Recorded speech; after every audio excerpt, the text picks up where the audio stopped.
Ndabizi ko ukunda Imana kimwe nanjye kandi Kristo Yesu yakubereye ubuhungiro kimwe n'uko nanjye yambereye ubuhungiro. Waramwizeye nk'uko nanjye ndamwizeye. Ni byiza ko rero ibyo atugaburira by'umwuka tugomba kubisangira mu izina rye rikomeye rifite imbaraga ndetse n'ubutware n'ubushobozi budasanzwe. Ni Prophet Evode muvugana, gusuhuza aho uherereye aho ariho hose.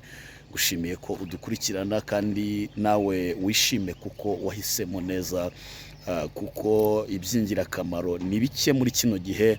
Ibyoreka abantu nibyo byinshi, umubare mwinshi ni uworeka kuruta ugarura.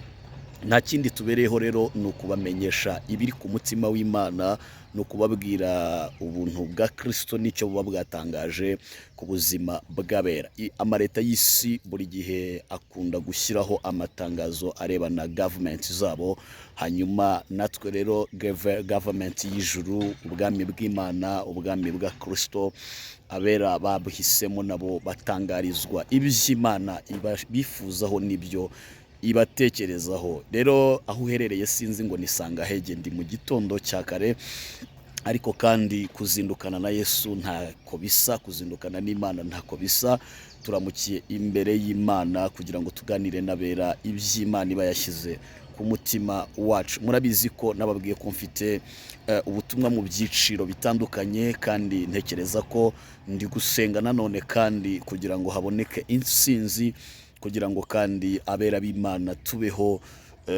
Birashoboka ko tutabaho twishimye byuzuye kuko turacyari n'ahangaha, ariko nanone Imana itworohereze. Kandi Dawidi yigeze kuvuga ngo unyorohereze kugira ngo mire amacandwe.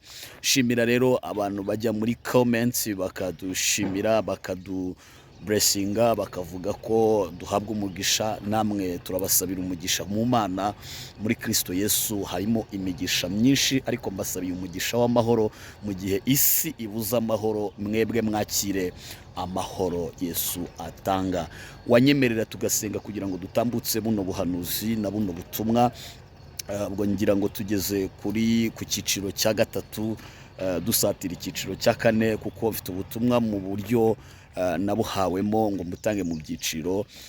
Hanyuma rero reka dusenge kugira ngo Imana ibane natwe, kandi ujye udusengera natwe kugira ngo inzitizi zose z'umwanzi zikurweho, cyane ko ntabwo byoroheye abera, ntabwo byoroshye.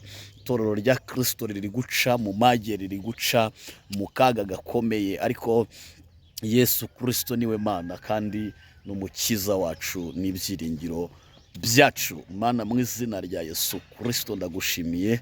Uri Imana nziza, uri Imana ikomeye, uri Imana y'imbaraga nyinshi n'ubutware n'ubushobozi.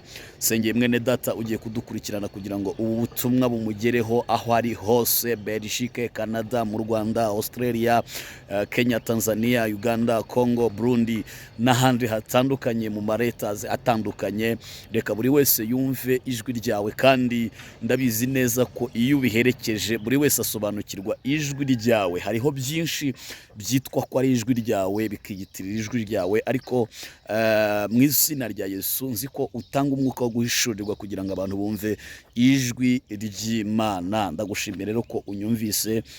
Ntyashye kirogoya yose y'umwanzi, ntyashye ibicaniro by'abagome n'abagambanyi, ntyashye kirogoya y'uburyo ubwo ari bwo bwose. Nirukanye imbaraga z'umubisha mu izina rya Yesu Kristo. Amaboko meza y'Imana akomeze kubana natwe muri uyu mwanya, tubisabye twizeye kubw'umwami wacu Yesu Kristo, amen, amen. Ngira ngo igiti murakizi, cyangwa se icyo twakwita inkoni.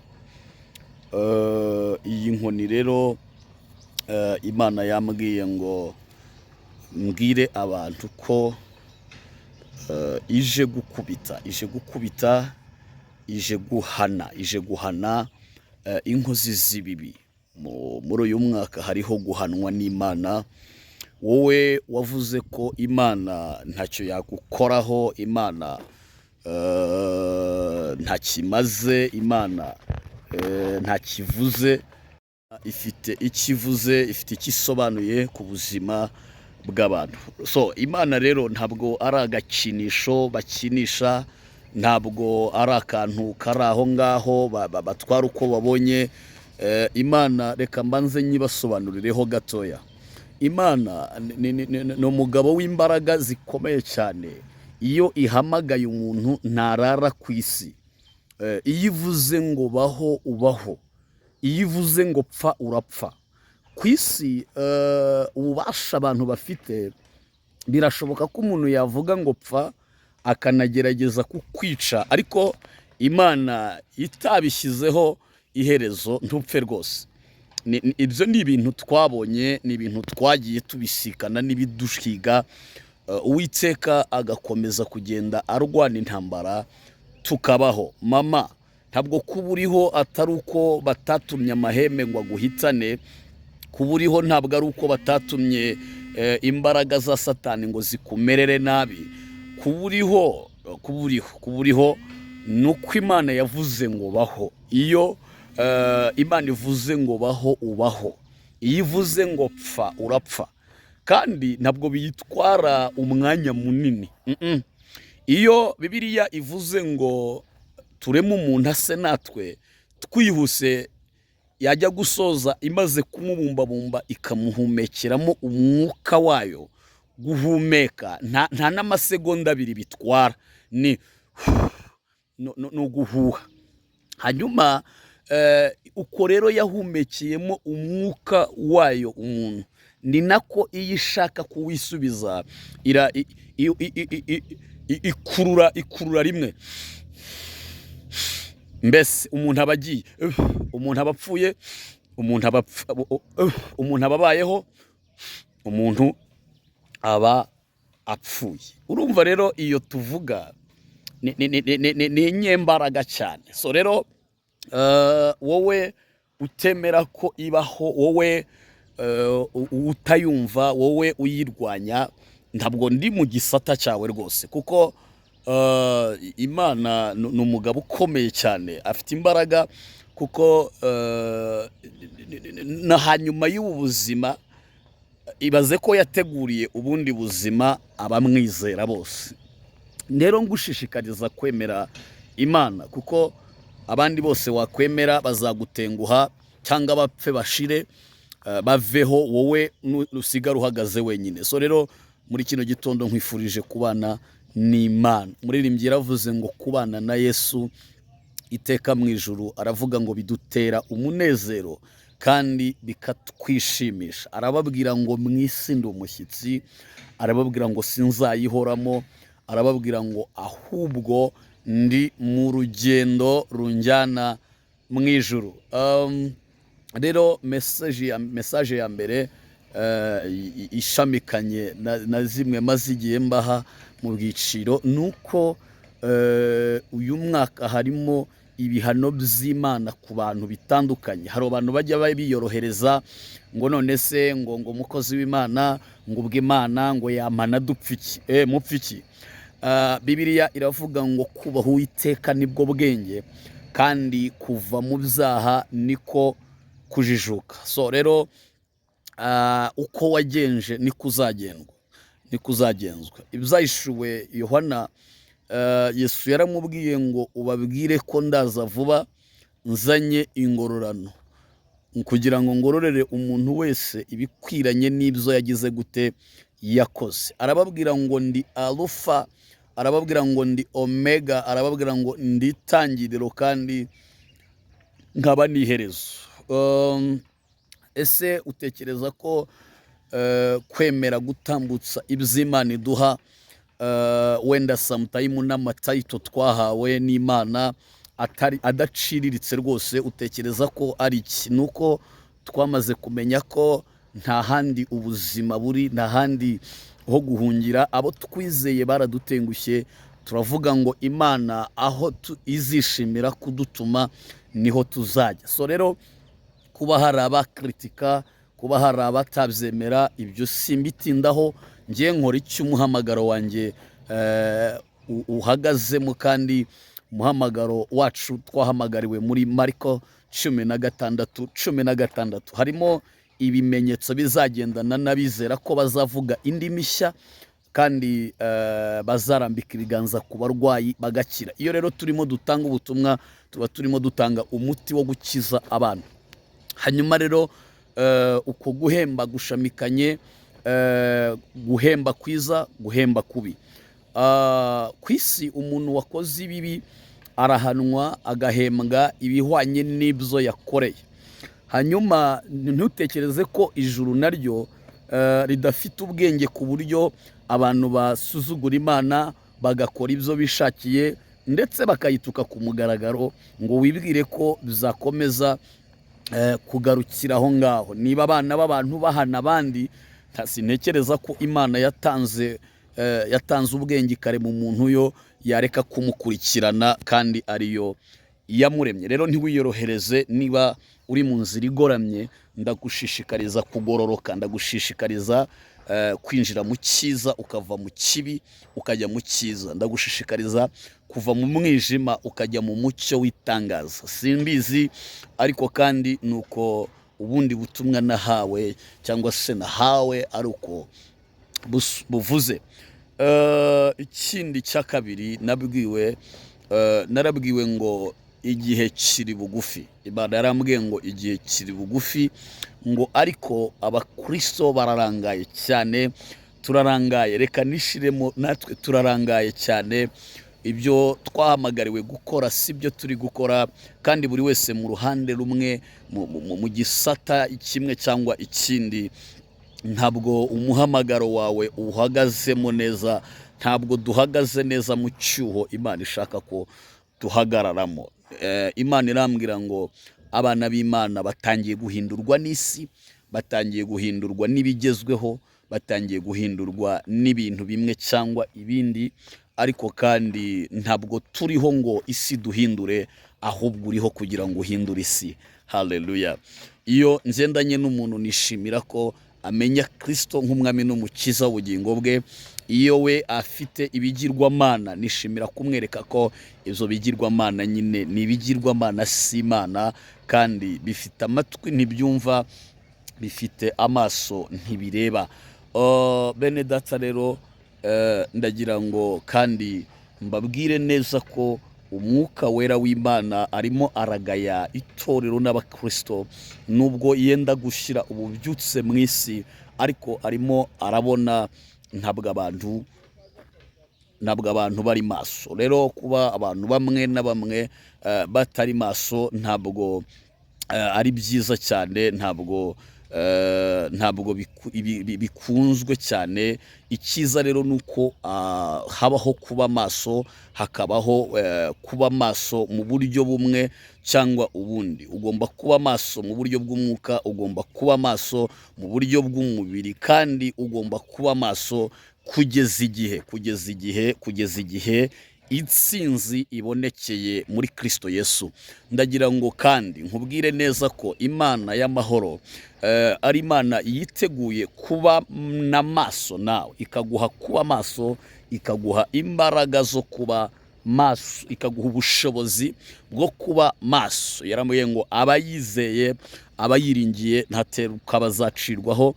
Kandi ndagira ngo nkubwire ko wowe uciye bugufi kugira ngo wumve icyo Imana igushakaho. Imana yiteguye kubana nawe mu buryo budasanzwe kandi mu buryo bukomeye cyane.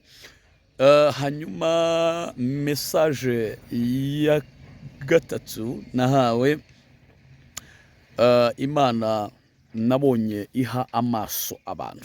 Nagiye kubona mbona abantu benshi bari bahumye mu buryo bw'umwuka.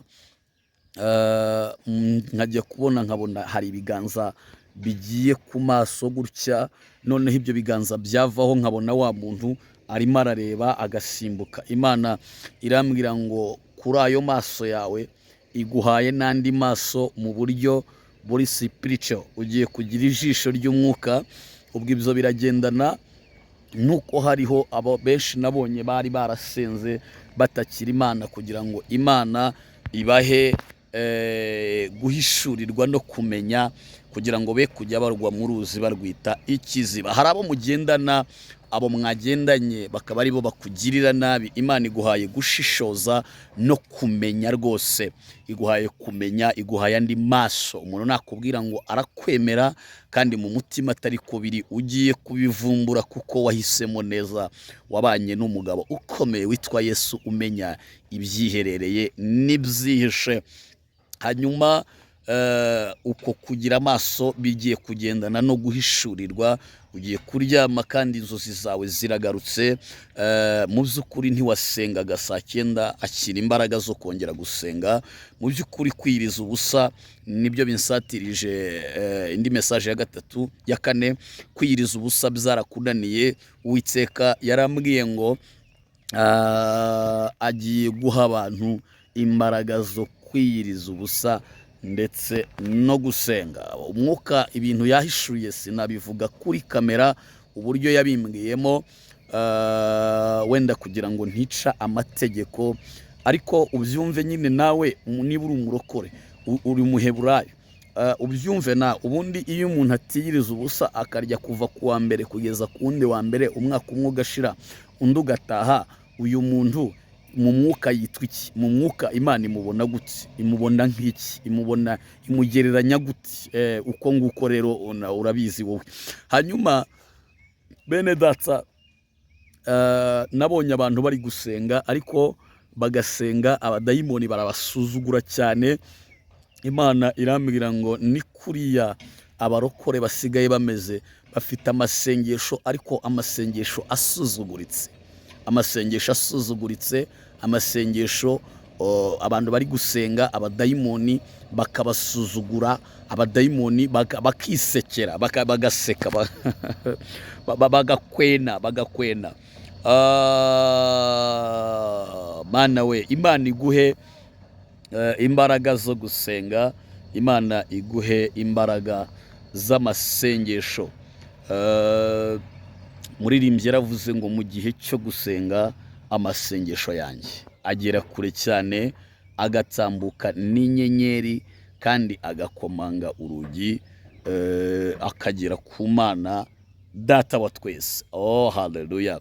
Yaravuze ngo ndetse n'umwana muto uzi gusenga Imana aravuga ngo ntabwo azagira ubwoba, ahubwo azafashwa no gusenga. Gusenga kandi k'umukiranutsi, Bibiliya iravuga ngo kugira umumaro mwinshi iyo asenganye umwete. Turi kujya duhunga akazuba karashe katurasiyeho turi imbere y'Imana, ariko Imana ishimwe cyane. Ndetse n'umwana muto uzi gusenga Imana ntabwo azagira ubwoba, azafashwa no gusenga. Ubutumwa bwa gatanu ari nabwo bunsatiriza umusozo, kuko message ntabwo dutinda, kuko ntabwo twongera cyangwa ngo tugabanye. Niba ari iminota 10 niyo, niba ari 20 niyo, kuko narababwiye ntabwo muri kino gihe tukiri mu gihe cyo guhendahenda no kwinginga. Turavuga ibyo twahawe umwuka, hanyuma nawe agakora icyo agomba gukora mu bantu. Ariko kandi n'abatabyemeye nta gahato, kuko nawe ufite ibindi wemera. Nababwiye ko utemera Imana bayemera Satani, udasenga araraguza, hanyuma utemera abamarayika yemera abadayimoni. Hanyuma ubwo nyine ugomba kwirokarasa nawe ukavuga ngo niba ndwanya Imana, niba ntumva Imana, niba ntashaka kumva iby'Imana, ubundi numva ibyandi. Ni ibyo nyine by'abapfumu, nta kundi. Ni igisata cyawe singiguteyemo, ariko kandi nanakubwira ko atari byiza cyane, ahubwo ibyiza nuko wakumvira umwuka. Umuririmbyi yaravuze ngo jya wumvira umwuka kandi ugwize urukundo, ngo bose bazamenya ko ubana n'Imana. So rero aho kubana na Satani nabana n'Imana. Satani rwose usibye ko byancika cyangwa se naba nahumye, ntabwo namwemerera, sinamukorera, sinamukunda. Ashobora kunda simyambi nkanyerera, ariko niyo nanyerera ntabwo nagumiwe. Oya, ndagushishikariza kwizera Yesu Kristo nk'umwami n'umukiza w'ubugingo bwawe. Twamugezeho nta buzima, nta cyerekezo. Umwami w'amahoro aduha ihumure, aduha amahoro yo mu mutima, araturwanirira, arwanya ibyaturwanyaga, ahiga ibyaduhigaga, aratuneshereza kandi tubona intsinzi kubw'umusaraba we. Rero ubutumwa bwa gatanu nuko abanyamasengesho kubera ko barekeye aho kuba maso kubera ibibananiza by'isi, ntabwo jye nabarenganya, ntabwo nabarenganije, kuko ibyo ari byo byose nyine isi iri kunaniza, iri gukamuramo imbaraga abantu b'Imana. Rero abanyamasengesho kubera ko barekeye kuba maso, n'abavuga ko bari maso ntibakiri maso, ni ku mwuka yambwiye. Ntabwo abantu bakiri maso rwose. Imana yambwiye ko mu by'ukuri abantu bamaze kwatakwa n'umwuka. Mujya mubona abatemanye, mubona abicanye, mubona abaroganye, mujya mubona abantu baniganye, ujya kubona ukabona umuntu aniza umugabo we, aniza umugore we. Ejo bundi aha hari n'amakuru nabonye ngo hari umudamu ngo wakanze ubugabo bw'umugabo we, yenda kubumena rwose. Urumva rero kubwo kutaba maso no kuba isi iri kunaniza amasengesho n'abanyamasengesho, hari kwinjira umwuka w'ubugome bukabije cyane. Mbivuze wenda mbivuze mu buryo budatera ubwoba kugira ngo ariko wowe wumve nyine icyo jyewe mvuze cyangwa se icyo umwuka ahishuye. Hinjiye umwuka mu bantu umeze nk'uw'ubunyamaswa. Nakwita ko ugereranywa n'uw'ubunyamaswa, nabwo ya manyamaswa y'inkazi yasaze. Nabonye abadayimoni batera abantu inshinge, binjizwamo ubumara bw'ubugome. Ijuru rirambwira ngo nimbwire umuntu wese uzi kurira aririre abantu b'Imana, aririre n'abatarab'Imana, kugira ngo binjirwemo n'umwuka w'Imana. Nshuti y'umusaraba, biragoye ko umuntu wamenye Yesu wamusanga yafashe mugenzi we yamukuye iryinyo, uwo bataramenye Yesu. Biragoye ko umuntu uri muri Kristo Yesu wamusanga yafashe umuntu runaka yamwambuye ubuzima, amukase cyangwa amugiriye nabi. So niba hari naho byabaye, uwo nyine ntaba yaramenye Yesu.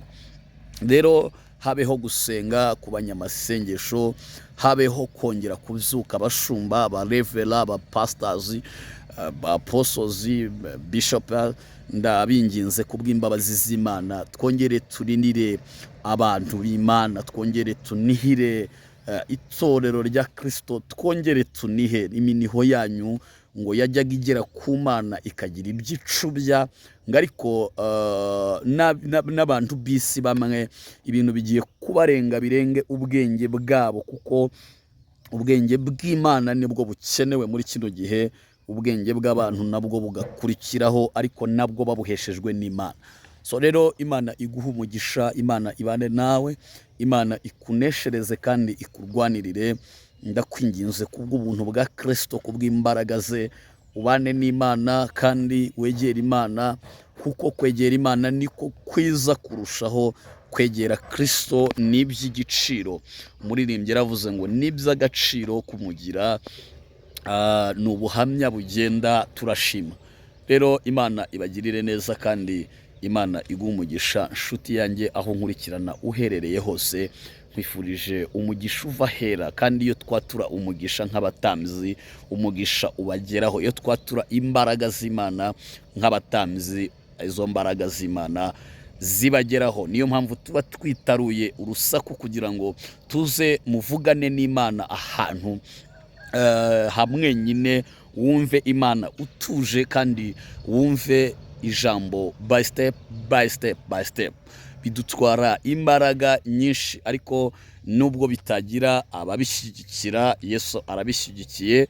Nubwo hari abo yakoresha bakanangira umutima, ariko Imana ntizabura abayivugira. Reka mbabwire, Bibiliya iravuga ngo nimwanga kumvugira n'amabuye, amabuye n'amabuye yamvugira, kandi ayo mabuye akamvugira. So rero ndagira ngo mbabwire ko iki gitondo umwuka w'Imana aragukunda, umwuka w'Uwiteka arakuzi, kandi imbaraga z'umusaraba ziri kumwe nawe ku buryo bukomeye cyane. Ntugire ubwoba, Satani nubwo ari umurwanyi ariko ntabwo ari umuneshi. Abadayimoni nubwo bakurwanya ariko ntibazagushobora, kubera ko ibikurwanya ni ibiremwa, ikurwanirira n'umuremyi. Umuremyi rero ntabwo yaneshwa n'ibiremwa. Ibiremwa ntabwo byanesha umuremyi. Umuremyi ni Kristo, umuremyi ni Imana. Imana rero ifite imbaraga zo kubeshaho uwari upfuye akazuka.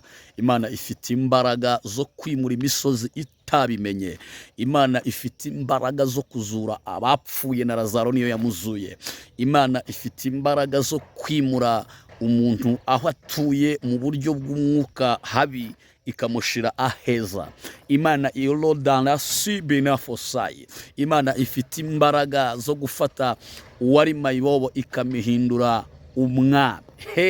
Imana ifite imbaraga zo gukura David mu ishamba ikamugira umwami wa Israel.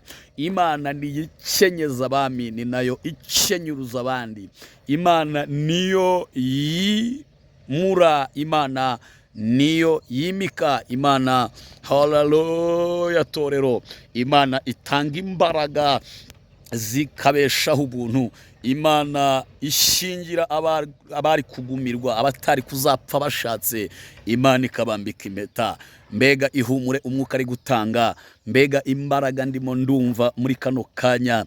Niwakire imbaraga zo kunesherezwa n'uwaremye ijuru n'isi. Niwakire kugenda hejuru y'ibikurwanya. Niwakire kugenda hejuru y'imbaraga zikunaniza. Niwakire kuneterariza di bonasi elost force. Niwakire kuneterariza ibyakuneterarizaga. Niwakire kuzuka mu izina rya Yesu. Abantu baravuze ngo ntaho uzagera, uzahagera. Abantu baravuze ngo ujye nabo bajye, nibajye nyine bazabona ko wakurikiye Imana itamenyerwa, itavogerwa. Imana yacu ni umugenga w'ibihe. Imana yacu ihagarika imiraba n'imiyaga. Imana yacu ivunagura ibihindizo by'ibyuma n'inzugi z'imiringa ikazicamo kabiri. Imana yacu niyo itanga ubwiza. Imana yacu niyo, haleluya, ikura umuntu hasi ikamushyira hejuru. Akira imbaraga, akira kunesha. Yes, akira kunesherezwa n'Imana, akira imbaraga zikomeye z'umusaraba. Sinzi aho uherereye, Belgique, Canada, Australia, ndetse ushobora kuba uri no mu bihugu by'Abarabu. Imbaraga za Yesu zigusanzeyo, imbaraga za Kristo zigusanzeyo. Akira kuzuka mu izina rya Yesu. Sinzi ibyo wariye, sinzi ibyo baguhaye, sinzi ibyo bagutongereye, sinzi aho bagutabye, sinzi aho bagucuritse, sinzi ubwenge bw'abana bawe babujyanye, ariko icyo nzi ni kimwe, nuko numvise itangazo rimbwira ngo ninkubwire ngo niwakire ko abana bawe bagiye kuzana indangamanota nzima. Ubwo bwenge buragarutse mu izina rya Yesu. Imana niyo itanga ubwenge, Imana kandi niyo yubaka. Ubwo rugo waruvuyemo, wiruvamo, wikwemera gutsindwa, hagarara, senga, shinga amavi mu butaka, rwanda intambara nziza. La lost for a lost di ban stance, kuko hanyuma y'umubabaro hajya haba ibyishimo, hanyuma y'amarira hajya haba guhozwa. Kandi n'ijuru riravuga ngo abanjye ndabazi, nzabahoza amarira. Akira guhozwa n'Imana, akira uyu mwaka kubona ikiganza cy'Imana mu mbaraga z'umwuka wera, mu izina rya Kristo Yesu. Amaboko y'Imana akubeho kandi akuzureho. Mbega imbaraga, mbega imbaraga, mbega imbaraga, mbega imbaraga. Delo sita lebo pida sedo shante koria dosai. Mbega imbaraga, mbega imbaraga, mbega imbaraga. Bene data, ibintu birakomeye cyane mu mwuka. Ndumva imbaraga zibohora abantu. ndumva imbaraga zibohora, ndumva imbaraga zibohora, ndumva aho wari uboheye uhavuye, ndumva ukwiriye kuhaguruka ugatera intambwe ukavuga ngo mvuye aho narindi, aho nari narashyizwe mvuyeyo. Haleluya, ngiye aho Imana yanteguriye kujya. Kandi ndumva ukwiriye kuvuga ngo mvuguruje imigambi y'abana b'abantu n'iy'abadayimoni. Ndumva ukwiriye kuvuga ngo ubw'Imana ingendereye ndizeye gukira indwara, ubw'Imana ingendereye nakizeye gukira diyabete, ubwo Imana ingendereye nakiriye urukingo, ubwo Imana ingendereye nakiriye kubaho. Haleluya, haleluya, haleluya. Imana ibane namwe, Imana ibakomeze. Reka nkomezanye n'umwuka kuko hari ibindi ari guhishura tuzabahereza nanone. Kandi Imana iguha umugisha, Imana ibane nawe, Imana ikwishimire nshuti yanjye, kandi wagize neza kuba warabanye natwe hano hantu kuva dutangiye kugeza igihe tuzasoreza urugendo rw'ivugabutumwa tuvuye mu isi. Rero bamwe bahitamo ibitagira umumaro, niko natangiye mbabwira, ariko hari abandi bahitamo iby'umumaro. Reka ngusengere. Imana, birashoboka ko uri ku gitanda kwa muganga aho utabasha kubyuka ariko ukagwa kuri iyi video. Birashoboka ko uri ahantu utanyeganyega cyangwa se utemerewe no gusohoka, ariko ndagira ngo ngusengere. Birashoboka ko uri muri ofisi iyo ari yo yose, ndagira ngo ngusengere. Birashoboka ko uri mu butumwa bw'akazi ahantu hatandukanye, ndagira ngo ngusengere. Nubwo uri aho hose, tuzi ibigutera ngo ni ibiki. Ujya kumva ipusi ziri kukuruma ibirenge, ujya kumva imbeba zirimo ziragendagenda, ujya kumva umuntu yagufashe yakunize kandi usinziriye, ujya kumva ukajya kubona ukabona urose uri ku bwiherero, ujya kubona ukabona urose umuntu ari kukwirukankana ariko ukabona ntuva aho uri. Reka nkubwire, izo zose ni imbaraga za shitani ziba ziri gushaka kukugirira nabi, icyo bita urushiko. Baba bari kugushika mu buryo bw'imyuka yabo, ariko kandi natwe turimo turakuraho izo mbaraga mu izina rya Yesu. Father, mu izina rya Yesu ndagushimye kubw'umwana wawe, ndagushimye kubw'ubuntu, ndagushimye kubw'ubutware n'ubushobozi, ndagushimye kubwo igitinyiro ndetse no kunesha. Imbaraga zawe zirazura kandi zibeshaho, imbaraga zawe zimura imisozi, imbaraga zawe zisenya ibihome, imbaraga zawe zivunagura imyambi y'umubi, imbaraga zawe zitwika abadayimoni. Ndasabye rero ngo uyu mwanya imbaraga zawe zizure uyu muntu uri mu kazi, zimuhesha agaciro. Dosiye yiwe yari yanzwe, ariko Uwiteka nayembese. Yaragiye kwirukanwa uyu muntu, ariko Imana nkorera iteka nimusubije ku cyicaro cyiwe. Imbaraga mbi nizitsindwe, ibitavuga Imana nibiceceke mu izina rya Yesu. Ndasengera uyu muntu urwaye uri ku gitanda kwa muganga, ndasengera uyu muntu urota nabi, inzozi mbi z'abadayimoni ndazirukana mu izina rya Yesu Kristo. Ndasengera uyu muntu utagira ihumure, ntiyakire ihumure rya Kristo mu izina rya Yesu. Ndasengera uyu muntu utizera ngo yizere kuriho kandi wahozeho. Ndasengera uyu muntu utemera ngo yemere, kuko ni wowe wemeza imitima kandi ikemera. Ndasengera uyu muntu, oh haleluya, wari waraguye ngo abyuke mu izina rya Yesu, abyukijwe n'imbaraga z'umusaraba. Ndasengera uyu muntu, haleluya, urwanya ubwoko bw'Imana kugira ngo yakire guhinduka nka Shawuli mu izina rya Yesu Kristo wa Nazareti. Nta mutima utafata, nta mbaraga utashobora, nta butware utashobora. Imbaraga twizeye zirakora, imbaraga twizeye zifite ubutware. Nubwo hari abatobyi babitobera, ariko turizeye, dusabye twizeye Imana ishobora byose mu izina ry'umwami wacu Yesu Kristo.